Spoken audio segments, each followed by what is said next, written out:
Mikayla Temple here with Meridian Township Clerk Brett Dreyfus to talk about the upcoming August election. Brett, thank you so much for joining me. Glad to be here. So, can you start by telling me a little bit about the August election and what you think people should know? Sure. The election is on Tuesday, August 6th. It's going to be basically a special election. We have two proposals on the ballot. It's Meridian Township only. So there are two township-wide proposals. The first is for a Ready Ride service. We have the Ready Ride, which is a on-demand transportation service, and so there's going to be a millage request on that to continue the service with CATA. And then there's going to be a second millage request as well for a township-wide bond for road improvement, for street improvement. With recent changes to laws and deadlines in registering to vote, how can people register, including with absentee voting? So with the changes in law from November, you can register all the way up through Election Day. So up through Tuesday, August 6th, any non-registered voter can come and register. However, we ask people to try not to come in at like 5 to 8 for obvious reasons. So realistically, anybody can come in, though, at any time up through Election Day and register to vote. If you are not registered to vote and you come in to vote to register, you can actually only vote in the Township Hall on Election Day itself, so you can't take the ballot with you. In terms of absentee ballots, there's a couple of different scenarios that involve absentee ballots.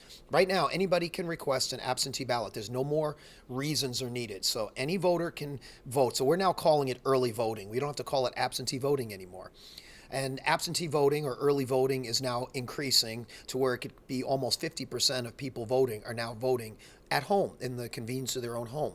So how do you do that? You have to get an application to vote at home. To get that, you can go on our website, meridian.mi.us, and then fill out the application. You print it out. You fill it out, and then you can scan it and email it back to us. You can drop it off. You can mail it. So the different ways to get that back to us. Then once we get it back to us, we can then send you an absentee ballot. You can request an absentee ballot all the way up through Saturday, August 3rd, and you can actually take the ballot with you still at that point. If you vote on Monday, August 5th by absentee ballot, you can only vote in the municipal building. You can't take the ballot with you. And what polling locations are being changed for the August election? How will people know if it's affecting them? So due to the bond proposal that was passed by voters last year, the Hazlet schools are doing school improvements at two locations. The Murphy Elementary and the Hazlet Middle School are both going to be closed this summer for construction. As a result, the precincts 2 and precinct 4 need to be temporarily relocated just for the August 6th election. And they're going to be located at the Hazlet High School, which is where precinct 3 is located. So voters in precincts 2, 3, and 4 will all be voting at the Hazlet High School voting location. They'll all be separated. There'll be signs for voters and where to go, and voters will just be careful to make sure that they go to the right voting location at the Hazlet High School. And what should people know about the election equipment? I know that's kind of new. It's been used in a couple elections so far, but can you tell me a little bit about that again? So fortunately, from a voter's point of view, there's not much that a voter needs to know about the new election equipment. It reads it in 4 different directions, the ballot. So one thing that's just nice is that voters don't worry when they put the ballot into the tabulator. It can go backwards, forwards, upside down. It's optically scanned. There's a paper trail there's a record kept of all of the actual ballots for security purposes, not identified with any voter. And the key thing a voter needs to do if they want to vote is just bring your photo ID, one of your personal ID, your state of Michigan personal identification or driver's license to vote on election day. And if you don't have it with you, you can still sign an affidavit that you don't have it with you, and you can still vote. So, it's definitely, everything is there for every voter to be able to come out and vote. And with 2 proposals on this ballot, historically, how has the turnout been compared to other ballots that actually have candidates on them? So primaries have a lot lower turnout than general elections, and clerks and others that care about elections often try to find ways to increase turnout for primary elections, off-year big elections, anything that's not a big election like the presidential elections and gubernatorial elections. We try to find ways to try to increase voter turnout. So we put out information and so forth, but still the turnout's lower. Meridian's fortunate. We're actually slightly higher than some communities in terms of these types of turnout. Typically, we can get anywhere from 20 to a little over 30% turnout in elections like this. I anticipate the same kind of turnout. Typically, when I make predictions, people say, what do you think you're going to get? I'll say 25 to 30% turnout. And it'll probably be pretty typical whether or not there are proposals on the ballot or whether there were candidates running. It runs pretty consistently. Some variables include weather, probably has more of a determinant sometimes. And now that we're changing to early voting, that may be changing numbers a little bit more also. And we'll see how that plays out, because a lot of times people wait to turn in their early voting ballots because they sit at home and they want to think about things and do some research, which is another benefit of early voting. And do you have any other comments that you think people should know for the August election coming up?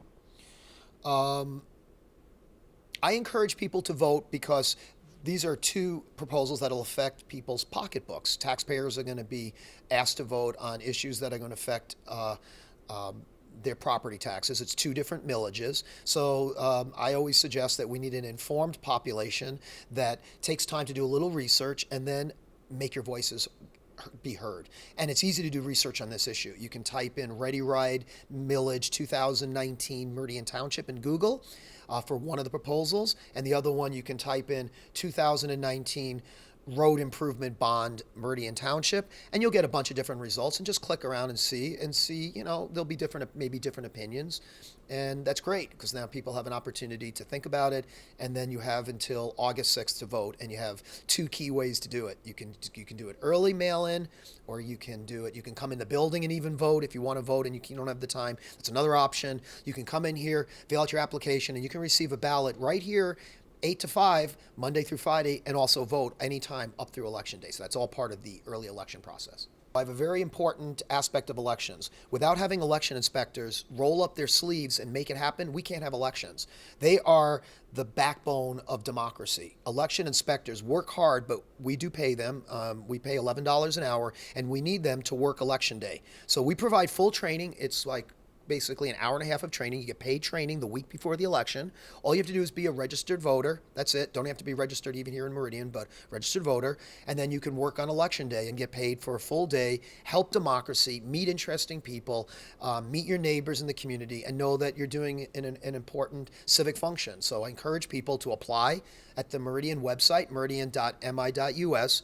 Go to the clerk's office section of the website, and if you scroll down, there's a form to be an election inspector.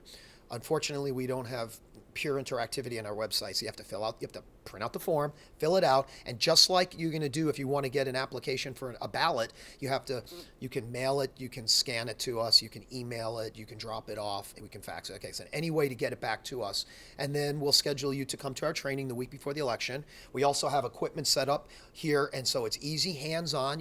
Election inspectors will feel comfortable. They can play with it. There's no pressure. They'll learn. It's pretty simple, actually. If you're comfortable with just using your cell phone, or using a basic laptop, you can be able to use the election equipment, and we're here to answer questions, and then you can work Election Day. Great, thank you so much, and thank you for watching.